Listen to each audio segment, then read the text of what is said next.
हम पटाखा पत्नी फुलझड़ी बच्चे चटर पटर। आतिशबाजी का अच्छा अखाड़ा हो गया है अपना घर। आधे बच्चे पत्नी के पास में, आधे मेरे लिहाफ में। बच्चों की टांगों का ऐसा कमाल, लिहाफ को बना दिया सर्कस का जाल। जाल पर मारते हैं चूहे उछाल, मजाल कोई कपड़ा छोड़ दे टंगा हुआ खूंटी पर। ऐसा लगता है जैसे भेजे गए हो रात की ड्यूटी पर। आपस का झगड़ा अपने में फरियाली, आपस का झगड़ा अपने में फरियाली। न तो धरबा जब कचहरी के दुआर, तो जहाँ पड़ल बाना एक एक ले गिद्ध, एक एक ले हुरार, तो आज जिंदगी का कमाई साल भर में खा डाली। आ छोट झगड़ा बोर कह के मऊत में बदल डाली। क्या बात है, बहुत खूब, बहुत खूब।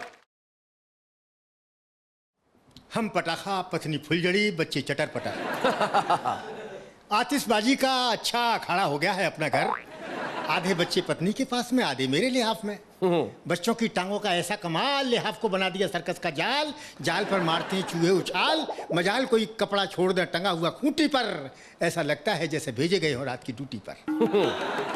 अपने पिचके हुए पेट पर बच्चों को बिठाकर खिलाते हैं, दूध में चीनी की जगह हाथ से कविताएं घोल कर पिलाते हैं। क्या बात है, बहुत अच्छा।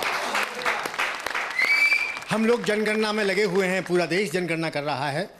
मुझे एक छोटी सी व्यंग्य कविता के कुछ कटपीस नजर आ रहे हैं कि जनगणना करके बाहर निकले ही थे अधिकारी, तभी एक नवजात शिशु ने मार दी किलकारी।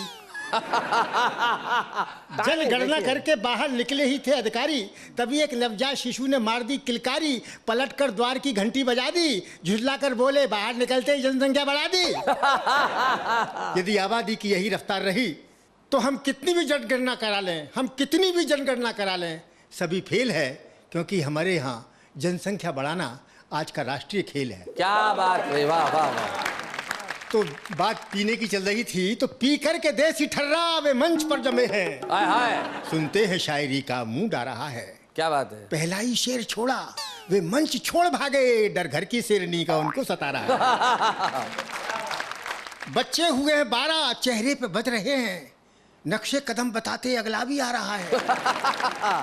हम पहुंच गए फिल्मी सेट पर, फिल्म थी महिला डकैत पर। अच्छा, महिला डकैत पर हम पहुंच गए फिल्मी सेट पर, फिल्म थी महिला डकैत पर। हीरोइन मेकअप में तैयार, घोड़े पर सवार। ढाई से पहली गोली चली, हीरोइन घोड़े के साथ हवा में उछली। सुपरहिट एक्शन, हो गया रिएक्शन। साथ ही डकैतों की नीयत पलट गई, लूटना था जमींदार, हीरो लुट गई। सजे हुए मंडप में बैठते ही दुल्हन ने दूल्हे की ओर ताका और एक आंख मारी। दूल्हा था ब्रह्मचारी, शर्मा गया, दूल्हे को हुआ नहीं बोध, दुल्हन को आ गया क्रोध। भरी सभा में द्रौपदी ने उखाड़ दी इज्जत, बोली अलग हट इडियट। डैडी मैं से भौंदू से नहीं करूंगी शादी। उठ गई मंडप से, दूल्हे ने गिरा दिया आंसू टप से। बात बढ़ गई, बारात बिगड़ गई, दुल्हन के लिए अड़ गई। बिटिया के फादर को सुनाई खरी खोटी, बोले हम बराती हैं, नहीं जाएंगे बिना लिए आपकी बेटी। तभी अंदर से निकल कर आई बिटिया की माता, बोली लड़की तो घर से हो गई है लापता। अच्छा, ये चिट्ठी छोड़ गई है, पड़ोसी के संग रफू चक्कर हो गई है। यदि अपनी इज्जत बचाना चाहो तो मुझे अपने संग ले जाओ।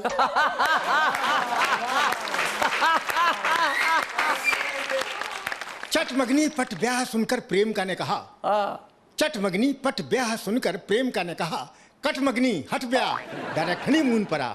मेरे संगा बिन फेरे हम तेरे, न तंबू न डेरे। भाई बहुत बढ़िया।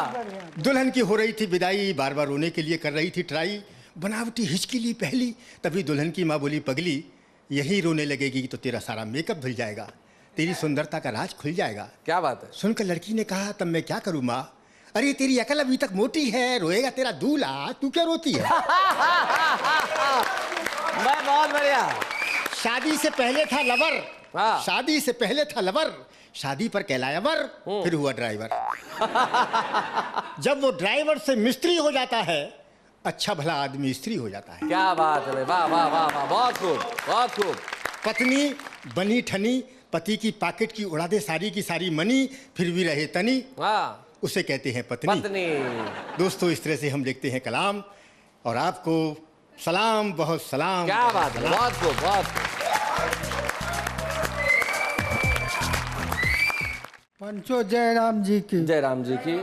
एगो छोट कविता की, आपस का झगड़ा अपने में फरियाली, आपस का झगड़ा अपने में फरियाली न तो धर्म जब कचहरी के दुआर तो जहाँ पड़ल बा न एक एक ले गिद्ध एक एक ले हुड़ार तो आज जिंदगी का कमाई साल भर में खा डाली आ छोट झगड़ा बोर कह के मऊत में बदल डाली। क्या बात है, बहुत खूब बहुत खूब। कविता बा घर का मलकाइन, हम अपना मलकाइन पर पंचो लिखल है। हाँ, लिखो। अगर हमारा मलकाइन का आंगच रहुआ सब पर पड़ी तरुआ सब माफ करो। कविता बा कि आय हो हमरा घर का मलकाइन, आय हो हमरा घर का मलकाइन, ऊपर से जितना साफ है भीतर से लागेली सिसौआ पर का डाइन। आय हो हमरा घर का मलकाइन।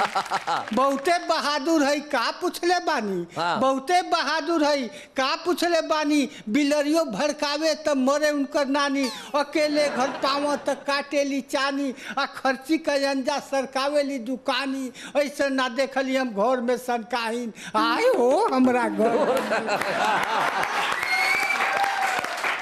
तो पूछी जन खेला ई काना करेली, हाँ। पूछी जन खेला ई काना करेली, बिना बातें कर नैहर का रास्ता धरेली, आ हमरा पर झूठे बेमतलब जरेली, आ ससुई न देले किछु आँखी भरेली, अब मोटाइल वाली ऐसे जैसे सढ़ुआइन। आई हो हमरा घर का। तो रोटी बनावा एक में आ तरकारी बनावा अलगा। हाँ। रोटी बनावा एक में आ तरकारी बनावा अलगा, उल्टे ही घुड़की देली हो जाए बिलगा, गाड़ी चलावेली ऐसन कुलाइन। आए हो हमरा घर।